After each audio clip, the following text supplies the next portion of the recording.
Hello my dear student toppers English class में आपका स्वागत है। आज हम आपको एडवर्ब या एडवर्बियल फ्रेज का प्रयोग करके जो सिंपल सेंटेंस बनाना सिखा रहे थे उसकी प्रैक्टिस एक्सरसाइज 1 बताएंगे।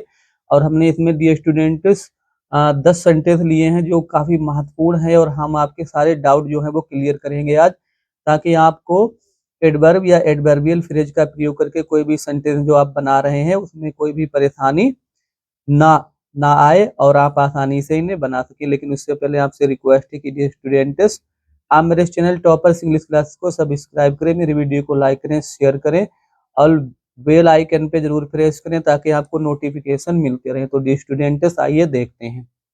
जैसे पहले दिया है द रोज है थ्रोन, मतलब गुलाब में कांटे होते हैं, दिस इज सर्टेन। देखो दूसरी जिसमें जो इसकी विशेषता बताई गई दूसरे वाक्य में, इसी को हम एडवर्ब या एडवर्बियल फ्रेज में चेंज करेंगे। तो हम किसे कैसे बना लेंगे my dear students? The rose has thorn certainly, मतलब गुलाब में निश्चित रूप से कांटे होते हैं। दूसरा देखेंगे dear students, great people serve their country, मतलब महान लोग अपने देश की सेवा करते हैं। देयर सर्विस इज सेल्फलेस, मतलब उनकी सेवा में कोई स्वार्थ नहीं होता है, निस्वार्थ ढंग से वो सेवा करते हैं। तो कैसे बनाएंगे?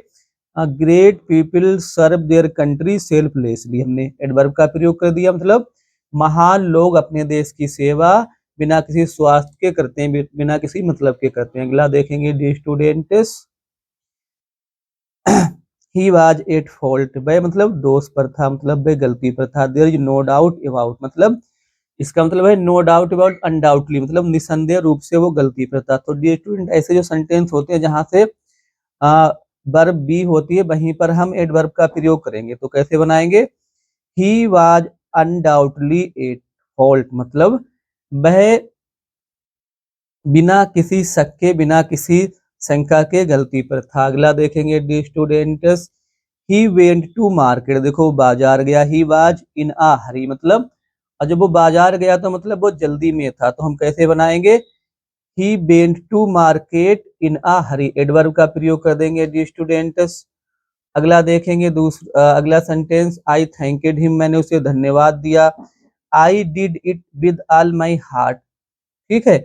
तो I thanked him with all my heart, यहाँ पर भी हमने एडवर्बियल फ्रेज का प्रयोग किया। चाहे तो हम बना सकते हैं आई थैंकेड हिम हार्टेडली, ऐसे भी बना सकते हैं, लेकिन हमने यहाँ पर एडवर्बियल फ्रेज का प्रयोग करके डी स्टूडेंट्स बनाया। अगला देखेंगे, द रिवर वाज फ्लोइंग, नदी बह रही थी। It is flow was slow, मतलब इसका बहाव जो था वो धीमा था। तो कैसे बनाएंगे?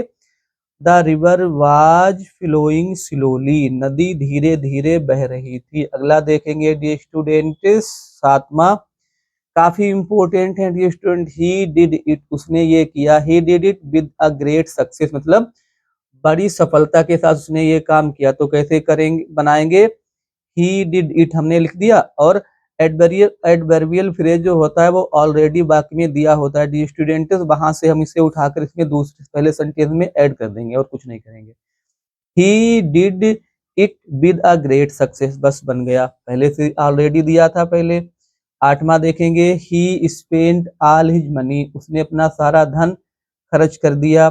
दिस वाज फूलिश, ये बहुत मूर्खता की बात थी, मतलब इसके कहने का तात्पर्य ये है, वो ये कहना चाहता है कि उसने मूर्खतापूर्ण ढंग से अपना सारा धन जो था वो खर्च कर दिया। तो कैसे बनाएंगे?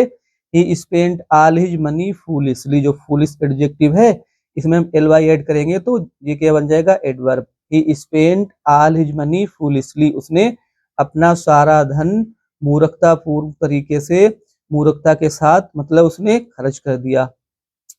नमा देख लेंगे, the student he will pass the examination, वो परीक्षा में पास हो जाएगा। इट इज सर्टेन, मतलब निश्चित है वो परीक्षा में पास हो जाएगा। तो कैसे बनाएंगे? He will pass the examination certainly, मतलब निश्चित रूप से वो परीक्षा में पास हो जाएगा। और देखेंगे डी स्टूडेंट्स, लास्ट सेंटेंस देखेंगे, 10 ही हमने इसमें वाक्य लिए हैं और उम्मीद है डी स्टूडेंट की ये 10 सेंटेंस ही आप देखेंगे, आपके जो जितने भी डाउट हैं वो सारे क्लियर होंगे और आप फिर इसके बाद में आप सिंपल सेंटेंस जो है वो एडवर्ब या एडवर्बियल फ्रेज का प्रयोग करके जो सिंपल सेंटेंस बनाया जाता है उससे आप हमेशा के लिए सीख जाएंगे, क्योंकि हमने बड़ी मेहनत से आपके लिए ये नोट्स तैयार किए हैं ताकि आपको कोई भी कंफ्यूजन ना रहे और आप जो है अपकमिंग जो बोर्ड एग्जाम है 2025 उसमें हाईएस्ट मार्क अचीव कर सकें, इन पार्टिकुलरली इंग्लिश विषय में, मतलब अच्छे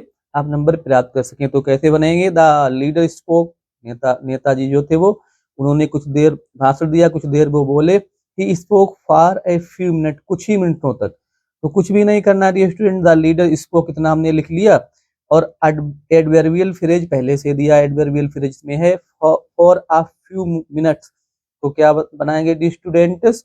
the leader spoke for a few minute. तो डी स्टूडेंट्स आज हमने आपको प्रैक्टिस एक्सरसाइज 1 इसकी करा दी है और अगर जरूरत पड़ी तो आपको हम प्रैक्टिस एक्सरसाइज 2 भी करा देंगे, लेकिन डी स्टूडेंट हमें आपकी सपोर्ट की जरूरत है। तो इसलिए आप मेरे चैनल टॉपर्स इंग्लिश क्लासेस को सब्सक्राइब करें, मेरे वीडियो को लाइक करें, शेयर करें और बेल आइकन पर प्रेस जरूर करें ताकि आपको जो भी हम वीडियो अपलोड करें उसका नोटिफिकेशन मिलता रहे। लेकिन जो स्टूडेंट आपसे कहना चाहते हैं कि जो बोर्ड परीक्षा है उसमें 3 ही महीने का समय बचा है, तो you have to work very hard with heart and soul because there is no success, there is no shortcut, sorry dear student, because there is no shortcut of success, क्योंकि सफलता का कोई भी शॉर्टकट नहीं है। तो you have to work hard for achieving your target in life। तो dear student, thanks for watching the video।